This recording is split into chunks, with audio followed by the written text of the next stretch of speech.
प्रमोद बर'नि UPPL दलखौ एबार फैगौ बिसायख'थियाव MP इलेक्शनाव उचित शिक्षा होगोन होननानै बयबो जानजि खाफ्रानानै दङ।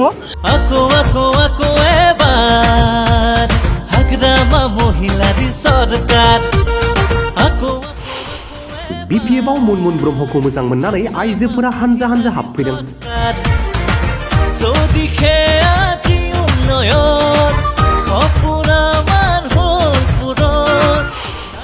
पर्बतजरानि मंगला जरायाव फिमसा 20 नि बांसिन आइजोफोरा BPFआव जयेन।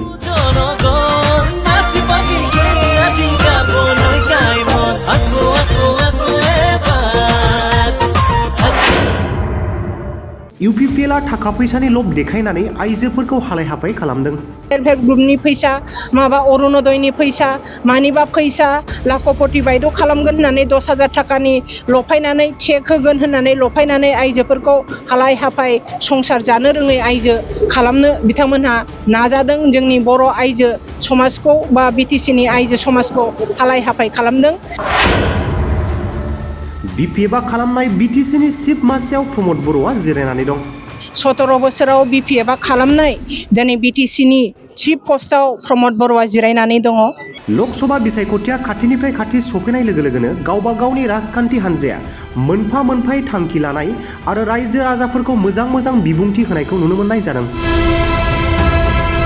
क'क्राझार जिल्ला पर्बतजरा महकुमानि सिङाव थानाय मंगलाजरा नब्लाङाव सानसेनि हाबाफारिजों मंगलाजरा प्राइमारि इउथ BSU बुथ कमिटिनि जथायै सावरायमेलाव बाहागो लायो 1 नं पर्बतजरा बियाबनि MCLA मुनमुन ब्रह्मआ।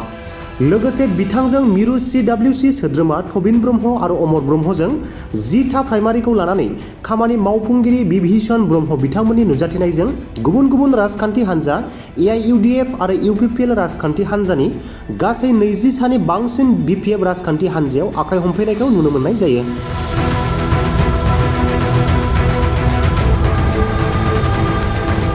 बे हाबाफारिनि गेजेरजों MCLA मुनमुन ब्रह्मआ खौरांगिरिनि सिगाङाव UPPLआ थाखा फैसानि लब देखायनानै आइजोफोरखौ हालाय हाफाय खालामदों। BPFआ खालामनाय BTCनि चिफ मासियाव प्रमोद बर'आ जिरायनानै दं होननानै खौरांगिरिनि सिगाङाव ओरैबायदि बुङो।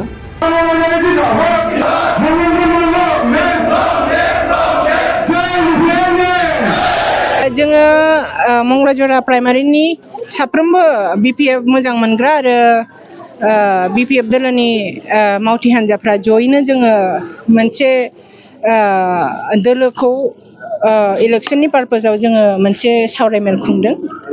जोबोद साक्सेसफुल मंगलाजरानि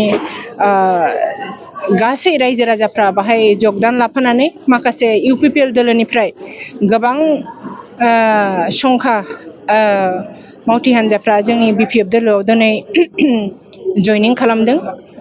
BPFखौनो बिथांमोनहा हास्थायफिनदों। BPFनि नेतृत्वआव थानानै जवा 15 बोसोराव 17 बोसोराव हाग्रामा महिलारिया जे उन्नति आरो शान्ति गोजोन बाताबरन लाबोदों बेखौ बिथांमोनहा लुगैफिननानै हास्थायफिननानै दिनै जोंनि दोलोआव जयनिं खालामदों।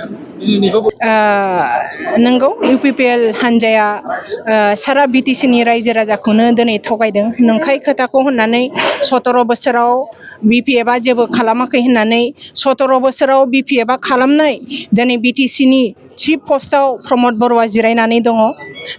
BTCनि 17 बोसोराव जेबो खालामाखै होननानै BTC खुंथायनि जरियते मोननाय इलेक्शनाव बिथांमोनहा जगदान खालामनानै BTCनि पावार एन्ड फांसनखौ दिनै दुरबल खालामदों। रायजो राजानो जेबो अननाय आरो लुगैनायखौ होनो हायाखै। 4 बोसोराव बिसोरो रायजो राजाखौ खालि थगायदोंल'। रायजो राजाखौ बिपथे परिसालित खालामदों। आइजोफोरखौ स्पेसियेलि सेल्फ हेल्प ग्रुपनि थाखा होगोन होननानै ओरैथिंनिफ्राय हरैथिं थिपखायनिफ्राय अदालगुरिनिफ्राय थिपखाय थिपखायनिफ्राय क'क्राझार क'क्राझारनिफ्राय थिपखाय बोबथिंलाबायदों। आइजोफ्रा जोबोद अपमानित दिनै अनुभब खालामदों।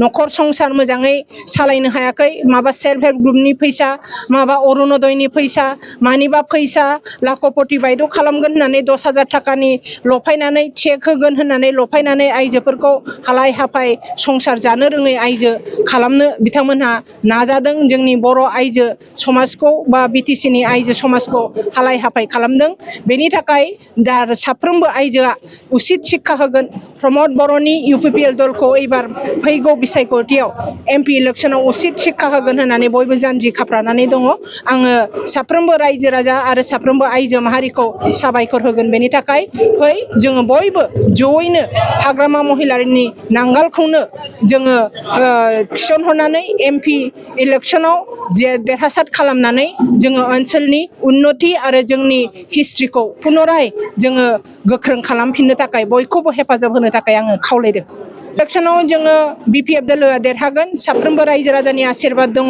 थगायसुला UPPL दोलोखौ रायजो राजाफ्रा आरोबाव एबार गावसिनि आथिं सिङाव दोनफिनगोन आरो BPF दोलोखौ खर'सायाव दोननानै BPF जों जय जय ओनसोलनि आरो संसार जागोन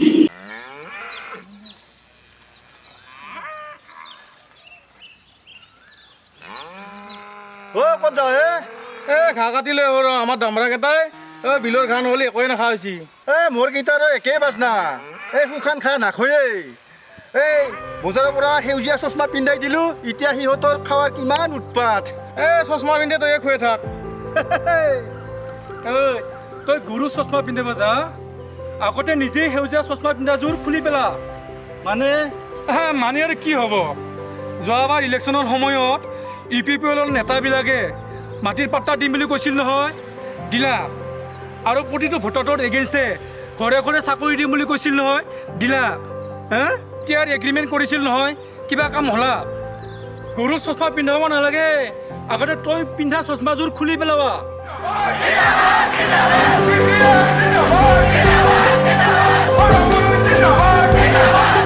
কিবা শুনা পাইছা না ৰাইজে এবাৰ হাগ্ৰামাৰ লগত